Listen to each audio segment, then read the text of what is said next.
Welcome to the Popcorn Talk Network. For the online broadcast network that features movie discussion, news, and interviews, press 1. Popcorn Talk. We talk movies. From the Popcorn Talk Network and producers Maria Menounos, Kevin Undergaro, and Phil Svitek, this is iTalk Movies. Long-form interviews with leading members of the film industry. And now, your host of iTalk Movies.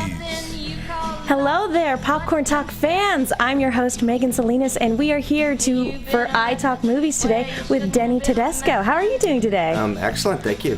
Thank you so much for coming into the studio to join us. This is amazing. Yeah, we have a fun little setup, huh? Yeah. There's no popcorn, though. I thought we were going to have popcorn. We actually do have a popcorn machine. I'll leave it alone. We will take care of that.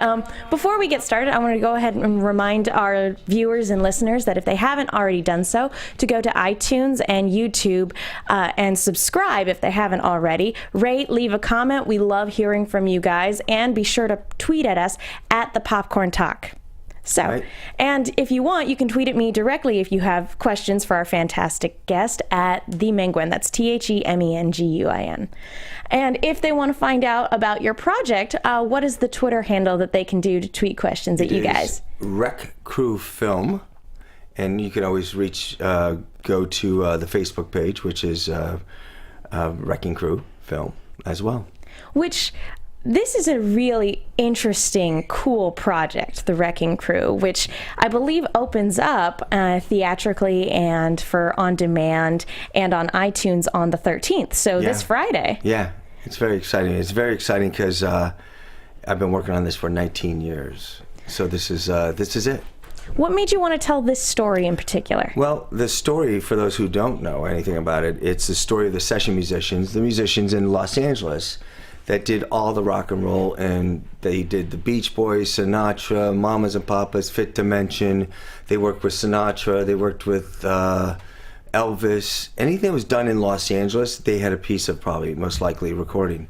And the reason they were being used is because the labels didn't trust the younger bands, because it was difficult recording techniques in the early days. So they had these guys go in and knock out the tracks. And they became very proficient, knocked hundreds of hits out. And one of these guys was my dad, Tommy Tedesco. He was a guitar player. And I grew up knowing about his story. But in 1996, unfortunately, he was passing on. So I wanted to make sure I told his story, as well as his friends, the Wrecking Crew. How did this group come together? It was really never a real group. I mean, it's a moniker that stuck later. These guys were the ones that were breaking in when the older guys said, you know what, that's, maybe beneath us, or maybe it's, we don't want to do that. And these guys would do it. They were playing the rock and roll, and the Wrecking Crew name came later, supposedly said these guys are going to wreck the business playing rock and roll. And so they just kept going. You had a couple of drummers. You had Hal Blaine, you had Earl Palmer, Johnny Guerin. Bass players, you had Joe Osborne, Carol Kay, Lyle Ritz. Guitar players, you had Glen Campbell, you had my father, you had Billy Strange, Bill Pittman. There's about 15, 20 different people that were doing the rock stuff. Nice. Yeah. Now, the story of the Wrecking Crew has been told. There are a couple different film renditions of their story. What makes your guys' project, what makes it different? No one's ever been told the story of these guys. I mean, there were other films that were telling the stories, like the Detroit guys had the Funk Brothers, and that was done in 2002. It's similar of the same story. The only drag is the Funk Brothers didn't, do as well in terms of financial. There was some, things that went down that didn't go well. These guys, my dad went to work. He was, they were union musicians. They did very well. There was lots of work. They had their day. They had their heyday. Late 60s, it kind of starts going in different directions. Singer-songwriters are bringing in their own bands. So, but the story hasn't been told this way. And then there was Muscle Shoals, which was a great film. What else was there? 20 Feet to Stardom. A story about this singers. There's always a story out there. And I was just fortunate, as much as the guys always say, we were fortunate to be at the right place at the right time. I say the same thing now. I was fortunate to be at the right place at the same time to tell the story. Just took a long time. Now, because you've been working on this for so long, do you consider this your most ambitious project? Oh yeah. It's they call it labor of love, and labor of love means one thing. It's like no one's jumping to help you. I mean, it's just family and us and friends. The reason it took so long is when Dad passed away, we had some stuff, some footage shot of him and some of the others, and we started shopping a VHS tape around. You say, check this 14 minutes out. We'd love for maybe get involved, and no one would get involved. And the reason was because there was so much music. We're talking, the film has 110 songs in it, and I promise you'll have 105 So we just kept going, and we tried different ways. We would try to meet people, but no one would ever jump in. So it was Susie, my wife and producer at 2006, that said, we're concerned we made the most expensive home movie ever. We had all this footage, and I kind of describe it now as having a house, or not a house. You have plans for a house, and you're overlooking this beautiful place. You have the appliances, you have the fixtures, but you have nothing until you build it. And that's what we did. So we started building. We actually brought in Claire Scanlon, who was an editor-producer, and she came on, and we started building this around 2005, 2006, started working it. Then 2008, we got into the film festivals. Fantastic. 2008. That's today. It was 2008, March 11, 2008. We entered our first festival. Congratulations. Yeah, like 7 years ago. Well, to the day. I think that's pretty cool. Yes, it is. Yes. So it was the licensing that was the biggest obstacle to overcome. The obstacle was, it's always about economics. It wasn't that, people try to make it sound like, oh, these labels, these publishers, they're holding this guy up. It wasn't that. It was more about economics. If a film costs this much, but the guy in the office says it's only going to make this much, why are we going to do that? And the only way to do this is to bring this price down. So from 2010 down, we started coming up with ways of donations. We started with people started dedicating songs on the website. You could dedicate a song, put your name on it, put all kinds of information about the whatever song you wanted, and that started it. And we started working it, and then we started paying off labels, started paying off the publishers, and that's where we went down the road. And then we did Kickstarter as of last year. So this is very much a fan-based film then? Huge fan base. I would not be here if it wasn't for fans. We took it as far as we could take it. We made the film, got into film festivals. If the film had if it had bad reviews or it didn't do well in film festivals, we wouldn't be here. But what happened was, it was the opposite. People were going, oh my God, love to see it. There was a review on Dave Was, from, and he said, this is a film that is a great film that you might never see, because they knew what the licensing problem was. And it was the fans that kept going, and they would send me emails, even in those darkest times when we looked like we had no chance. And they'd say, this film was, the music, these musicians inspired me. And that just kept us going. And that's kind of like, and we started building a fan base. We had a website, and, that started, and then we had the Facebook page. Now we had 50,000 fans as of yesterday. Fantastic. So it's fun. We've come up with ways of making it fun. So the music's fun, so it's easy. So this was very much a community-backed project. Oh, yeah. That's fantastic. Well, it just goes to show that this music means a lot to people. Well, it does. And it's funny because it's different generations. I'm born in 61 as of today. Thank you. Happy birthday. Thank you very much. This is where I want to spend it with Popcorn Talk. And so I'm born in 61. My kids, I have a 10-year-old and a 16-year-old. They know all the music because they listen to K-Earth and all these oldies stations as well as their music. So it goes generations. And I've also seen this film play in different cultures. Seen it play in Spain, Israel, England, Germany. And I realized how much of this music got around the world and still stays there. Everybody knows it. So it's easy. That's fantastic.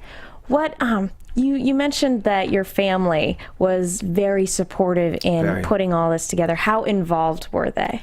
Very. I mean, I'm sure there was a lot of people thought it was nuts. I know they did. My mom was there. As much as my mom was there for my father, she was there for us. My wife Susie was there. She stuck by it, and we kept going. I had, at one point I had my little 5-year-old when he was 5 stamping postcards or labels. Boom. My mom was 80. Boom. So we had different generations doing labels, So it's always been a family thing, unfortunately for the last 16 years or 18. So. What was their reaction when the project was officially done? My mom cries every time she sees the movie. The funny thing is when you see the movie, my mom's in it, for a brief part of it, and she goes, "I didn't know I was going to be in the movie." I said, "What did you think I was filming you for?" "Oh, I thought it was for the family." I said, "No, Mom, you're part of it. You're a character." Like you're just doing home movies. Yeah, she really did. I said, but the thing about my mom, I realized after seeing this, like in cities like Nashville, where these major musicians are watching this film and their wives or their girlfriends are with them, and those wives and girlfriends went up to her like she's the star. And she was, do you know what I mean? If it wasn't for my mom, we wouldn't be here today, because it was my mom that stuck by my dad and pushed him to do certain things, and and hung out, made sure, we got through it. So that's fantastic. With just talking about your father, since he was a big inspiration to go about making this project, did you feel a lot of pressure in order to kind of tell his story right, or was it never really a question? That's a really good question. I've never been asked that one. It's funny because when I started the film, it was never going to be about my father. It was going to be about this group of musicians. And around, how memories are starting to fade now, and I'm, this is 19 years now. But there was a point where in like 2005 when Claire and I started getting together and just looking at things, we cut 30 minutes together. And when we cut it together, a friend, Grady Cooper, was a director-editor. He looked at it and he goes, "Why are you guys cutting it like this?" I said, "What do you mean?" He says, "Well, why did you make this film?" And he kept pressuring me. I was like, "What do you mean?" And he said, "Any one of us could do this in this building of editors. Why are you doing it like this?" And what he was saying is, I had the insight that no one did. I should be taking a point of view that he can't take, Claire can't take. And that was like, let's get you part of this. I said, oh. And I moaned and groaned, and I finally said, all right, fine, let's do a voiceover. Because I wasn't like keen on being on camera. And it's not just, so we started it that way. And once we did that, it started making sense. It allowed me to go in different directions. And when I saw it play with audiences, I realized, oh, that was a smart move. And not, we were pressuring to it, but it was a really good move, because now what audiences relate to is not just the music. Now they're relating to the subject matter. There's a father and there's a son involved. There's all these musicians in their heyday. Now they're not in their heyday. So everybody's different levels in the audience. One of my favorite lines in the movie is when I ask Plas Johnson, who was the great sax man who did the Pink Panther theme. And I asked this to everybody. I said, what was it, how was your personal life affecting, or how did working in the studios 24/7 affect your personal life? And he paused and he said, I'm a better grandfather than I am a father. Now, you don't have to be a musician, you don't have to be an actor, you don't have to be in the arts at all. It's anybody. How do you balance your personal time with your work time and raising a family? You got to get the money in. You got to figure out how to put food on the table. We're all in that situation. And I think that was what people were relating to. There's a lot to relate to. So it was a good move to make it less of a objective documentary and more of a personal human story. Yeah, and I think, as you look at all documentaries, it's you have to touch any film. You have to find that something that's going to touch an audience. Even if it's a villain, you need to know why you're communicating with that villain, understand that villain. You have to have somewhat, not sympathy, but empathy. You have to understand that person. And I think what we did here was there were so many things people relate to. The other thing is every song was a bookmark in someone's life. Now, maybe Good Vibrations in one person's life means a lot because they were a senior in high school. But maybe for me, I was a junior in junior high or something. It was a different time point. Partridge Family means a lot to me. It doesn't mean anything to someone that's 10 years older than me, you know? So it was always different for everybody. So everybody has their own different experience when they watch this film. Absolutely. You know, I think that's where people ask, are you tired of watching this? Because I've been around the country showing this film. I say, I don't watch the film, I watch the audience. You know, I know where there's a laugh point. I know where there's, you know, a gasp. You know, or I know there's another song coming in, I see their eyes light up. They're like, I know that song. Yeah. I mean, I'm serious. It's like turning the radio station all day long. And you know every one of them. That's nothing better than listening to a song that you love on the radio when you're driving down the road. Yeah. And this is what we did, you know, this was our lives. Probably a lot more then than it is now, even though my kids listen to music all day long, but they also do computer games. They also go to TV, and they also do this, they also do that. When we were kids in the 60s, we had a couple stations on TV, we had a couple stations on radio, we went outside and played. Or we played records. And we would, you know, the records are, you turn it, listen to 20 minutes, turn it to the B-side. And that's what we did, and we hung out, you know, so... We used to have to do that with tapes, too. Yes, you did. Cassette tapes, yes. For all you kids out there. That's right. We were punished. We had to get up and we had to change the channel on the TV. Yeah, and when we wanted to skip to the next song, we had to fast forward for a minute. It's a good point. Different generations of laziness. Kids. Well, just talking about the way you went about making this film, because it took nearly, years and years. Yeah. How did you work with dealing with a lot of the archival footage? Did you already have access to that? No, the access, a lot of the photos came from Hal Blaine. Hal Blaine was one of the greatest drummers, rock and roll drummers of all time. I mean, the story was that when Charlie Watts of the Stones heard that 10 of his favorite drummers were Hal Blaine, he was very upset. I mean, it's real. I mean, you look at his resume or listen to his resume, you go, what? That's the same guy? But he was a photo, shutterbug. He loved cameras, loved his toys. So he was constantly taking pictures. So we knew we had that. What we didn't have was footage of the guys in the studios. Why would you bring, it's like someone working at a factory. Why would you bring a camera to work? In those days, don't forget, it's film, 8mm. Yeah, film was expensive. Film, yeah. We had film as kids. My mom used to, take photos of our home movies. But I asked Hal finally one day, I said, I can't find anybody with this footage. And he said, there's that one time, and he said, I took the camera, an 8mm camera, to work. I said, yeah.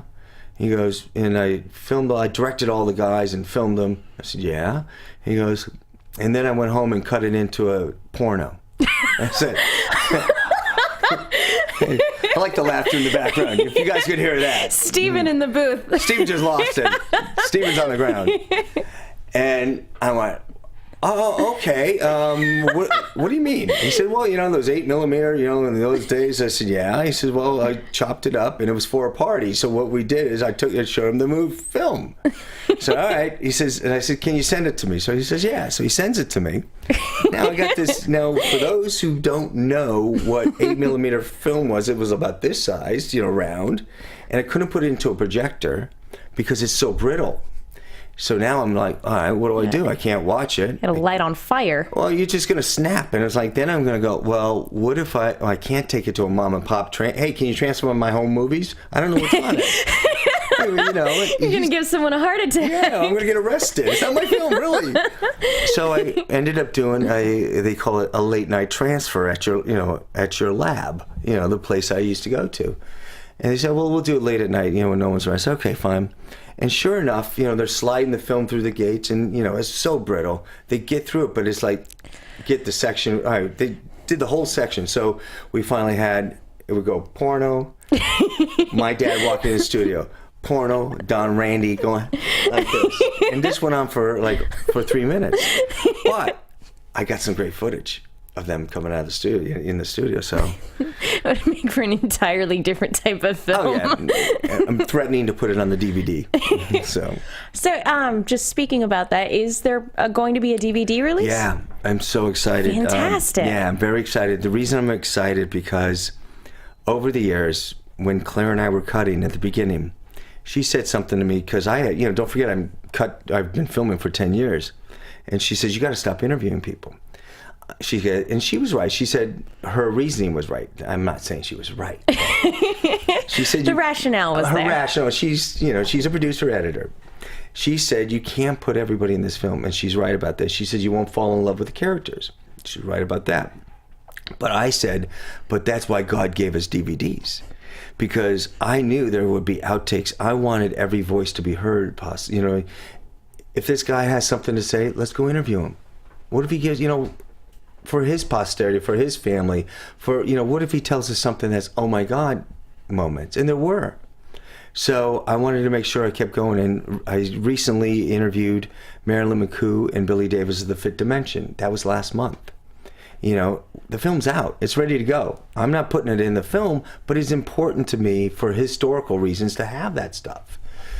This is a time period that won't be ever repeated, not because it can't be, it's just doesn't need to be. These were an amazing time with these artists.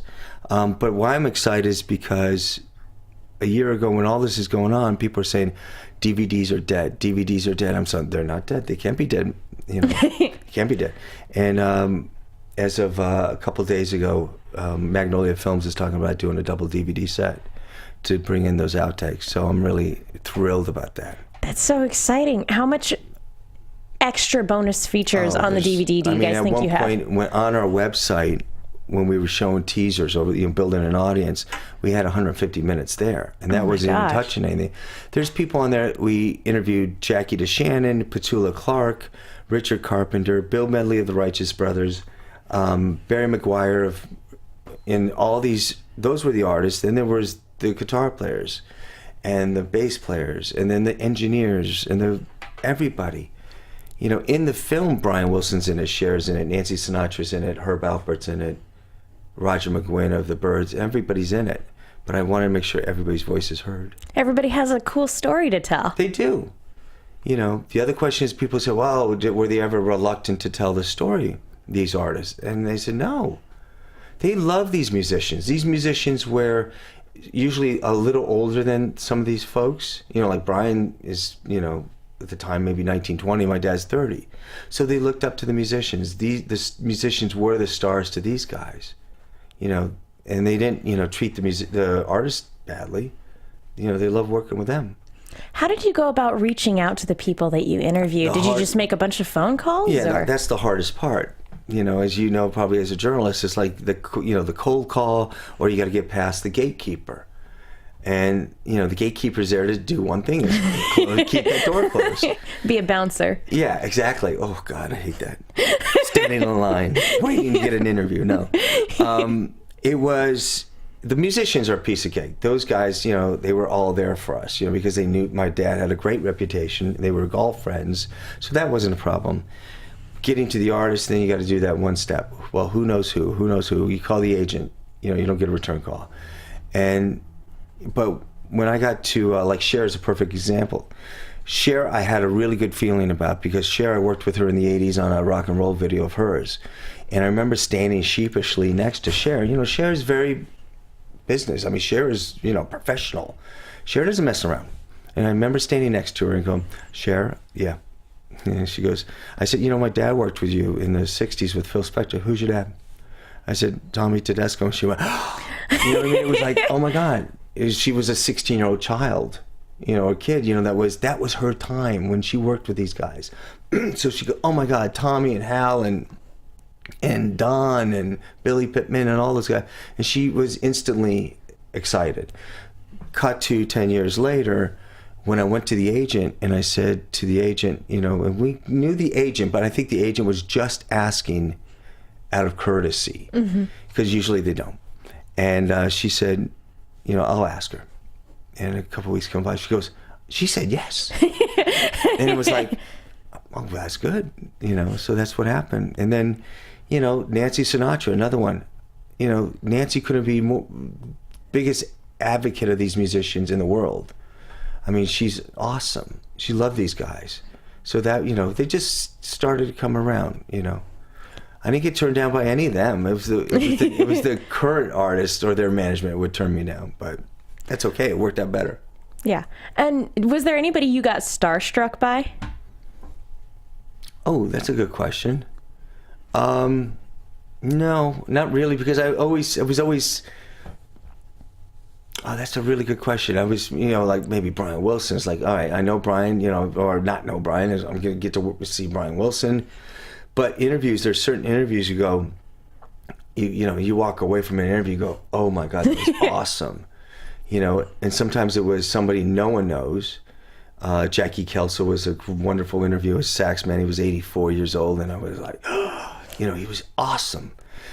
Jimmy Webb, the great writer, he wrote Wichita Lineman, he wrote MacArthur Park, he wrote Up, Up and Away. I still say I could give that tape to an editor and say, here, just take the tape, it's an hour tape, just put a number between 0 and 6 and just put it in. He was that good.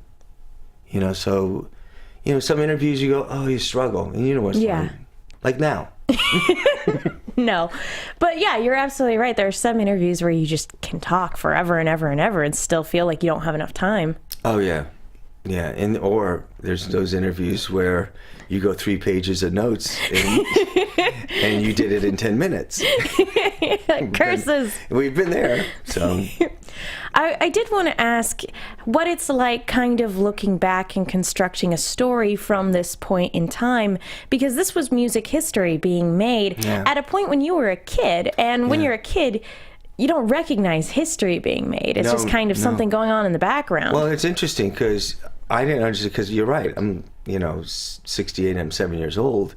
But my dad didn't know they were making history either. They're in the midst of it. They don't know what they're just recording. They're not recording hits, they're recording songs. So you don't look, until you slow down or look back, you go, oh my God, look what we did. So those guys had no idea until later, and that's why we were far enough away to talk honestly, but not too far where the memories were gone. So I was very fortunate. And it was wonderful to be able to talk about that and bring them down memory lane. Glen Campbell was a perfect example. Glen is one of these musicians, one of these great session players. And talking to Glen, he didn't like talking about the old days supposedly, but he loved talking about this because he liked not being the leader all the time. He liked being the side guy, sideman. And it was wonderful for him to talk about my dad and talk about all the guys, and it brought a lot of good memories for him. And I got him at the right time, thank God. So that was that. That's good. Yeah. Are there any, obviously we're going to have tons and tons of DVD extras, so that's really exciting. Is there anything that didn't make it into the film that you kind of wish, looking back on it, that you're like, oh, I wish we could have found a way to make that work? No, it was funny because in 2008, when we got to the festivals, we had a certain cut. And a few years later, we were able to add, I got Al Jardine of the Beach Boys, and I got Peter Tork of the Monkees. And then I was able, until last year, I wasn't able to get, but I got Leon Russell. Leon Russell was like literally the last interview I did that got into the film. And that made a huge difference. Because for a long time, he didn't want to do it. And Leon's a big part of this film. He was a session musician. He might have been a reluctant session musician. He didn't like it all the time. My father didn't, like the music all the time. It was work. It was work, but he loved working. They just put food on the table like any other dad. I always say Dad went to work like the guy across the street, but the guy across the street had a drill, a saw, and a hammer in his truck. My dad had a classical guitar, and he had a Telecaster and a 12-string banjo and a mandolin. So that was his tools. But if this film had been done and released in 2008, it would not have been as good. And I say that proudly because it did get better with Leon. In a few little tidbits we found, the guys working in the studio, we found the guys in the studio with Mamas and Papas, and so also with Brian Wilson. So there's nothing in there where you're like, I should keep going. No. You're satisfied. No, I even cut the piece my wife wanted out. So. Now, obviously, music is a big part of it. This is the story, music. Yeah. And your dad being a musician is a big part as well. Did he encourage you guys growing up? No. No? He wasn't even discouraged us. He wasn't going to force us. If we wanted to learn something, he was right there for us. But he wasn't going to sit there and make us practice, you know. And if there was any regret, and this is probably why I stuck with this film, if there was any regret in my life is not playing an instrument, I'm so jealous of my friends who aren't professional musicians, who can sit there and play guitar with their friends, or they could go sit in somewhere and play, anywhere in the world. I can't do that. So when I quit all those instruments and I quit all those things, and we got to that point where we didn't know if we were going to finish this film, I wasn't going to quit. And I think that's why we lasted, or you know, to keep, or I lasted to keep on pushing, and then my friends and family and the fans kept it going. But that was the thing, is I was determined. I'm not quitting. Even someone said, "Can you take a breath?" I said, "No way."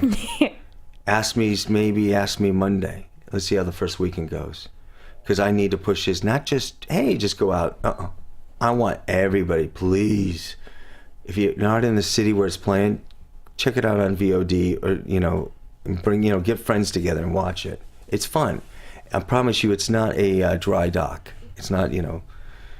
I think the greatest compliment I got recently was when I showed it at Oregon, and this guy comes down. He's got a 13-year-old kid, and he says, "Tell him what you said. Tell him what you said." So, well, what did you say? And the kid says, "It's pretty good."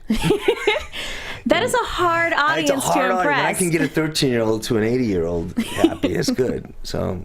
Well done. Yeah. Well, since music wasn't your passion growing up, what made you want to get into storytelling? What made you want to get into entertainment? I went to, when I was in high school, I fell into acting, as a kid, and then I did that one Pizza Hut commercial, and that stuck with me, and that was the only Pizza Hut only commercial I ever did.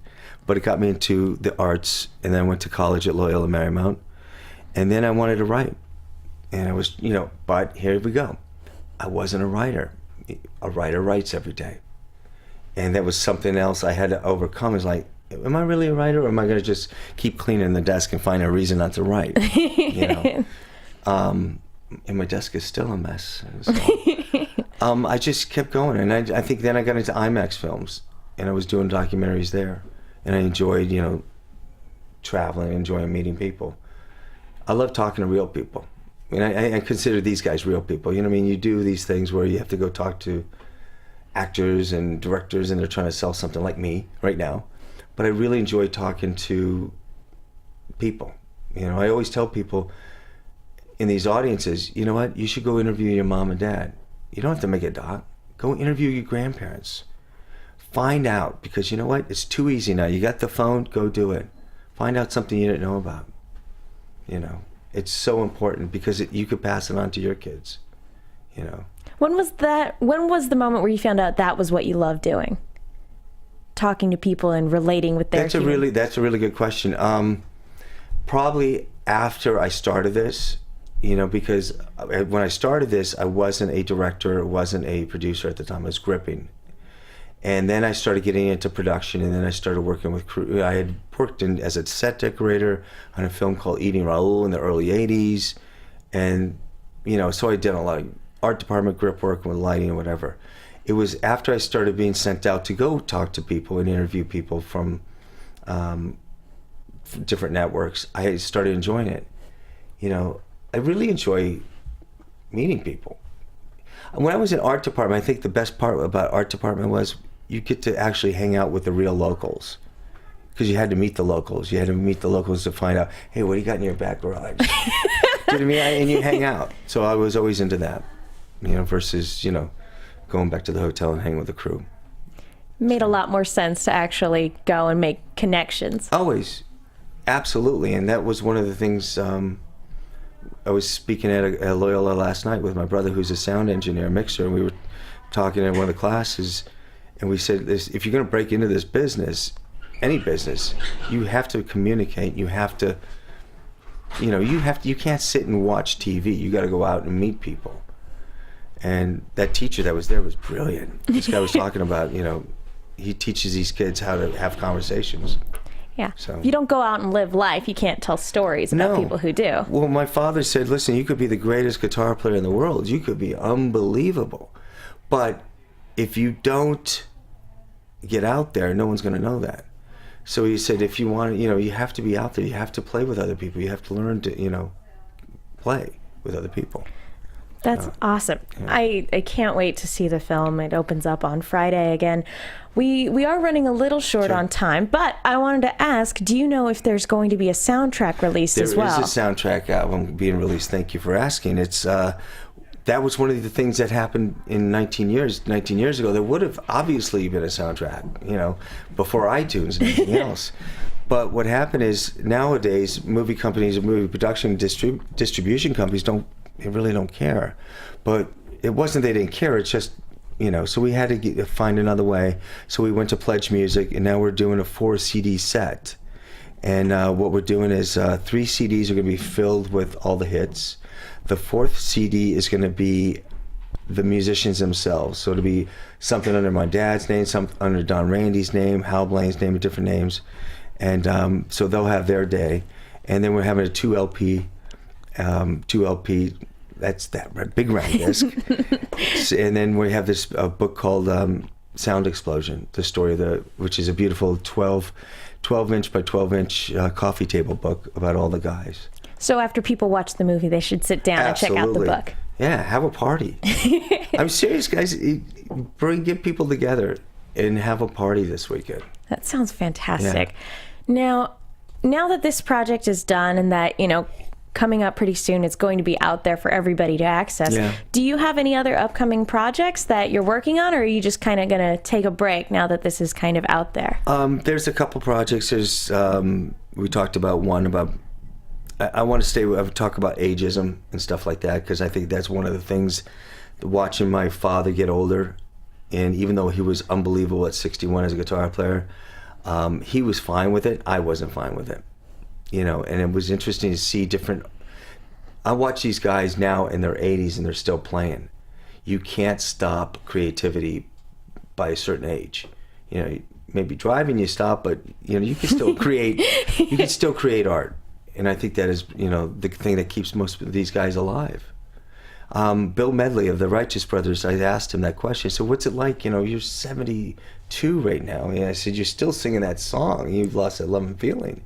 I said, is it hard to go out there? He says, no. He says, when I get on stage, even though I've sang it thousands of times, he says, I pretend I'm 25 and I tell my audience, just get rid of the 72-year-old bones and pretend you're 25 again. I leave that in the dressing room. And that's what keeps him going.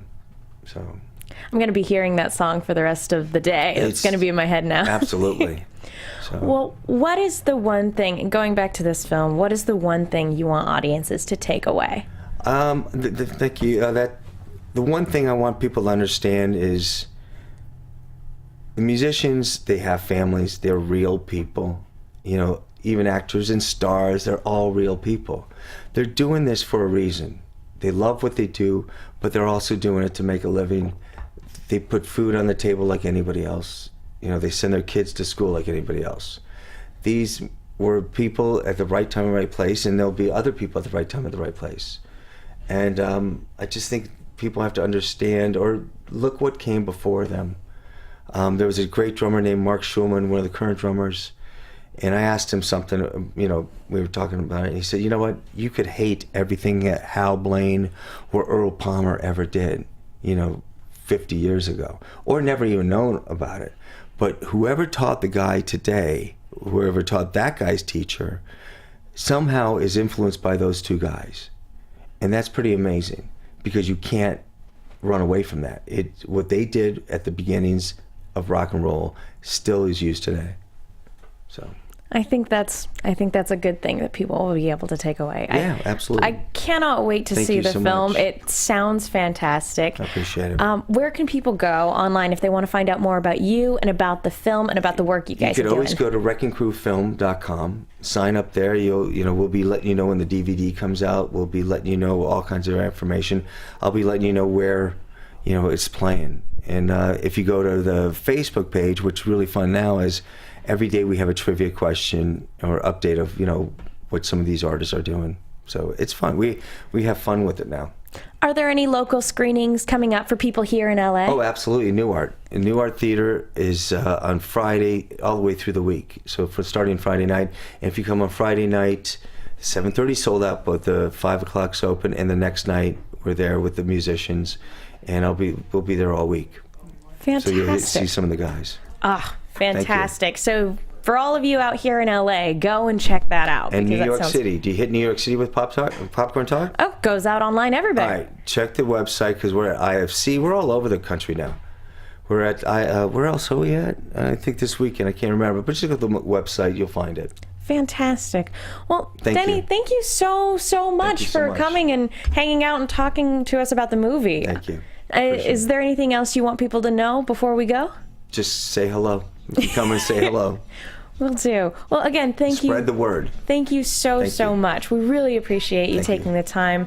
And thank you guys for listening out there. Again, if you haven't done so already, please go to iTunes and subscribe to Popcorn Talk. Follow us on Twitter, go to YouTube, subscribe, leave a comment. We love hearing from you guys. So, and as always, you can find me on Twitter at the Menguin. That's TheMenguin. I'm also on a bunch of shows at our sister network, AfterBuzz, and I've started writing articles for the Movie Chick. So be sure to go online and check that out. Again, Denny, thank you so much. Thank you so much. Appreciate it. Absolute pleasure. Great.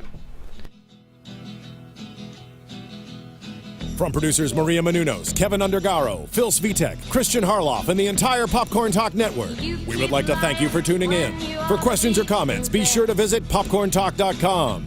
I'm Sir Richard Wentworth, and this has been a presentation of the Popcorn Talk Network.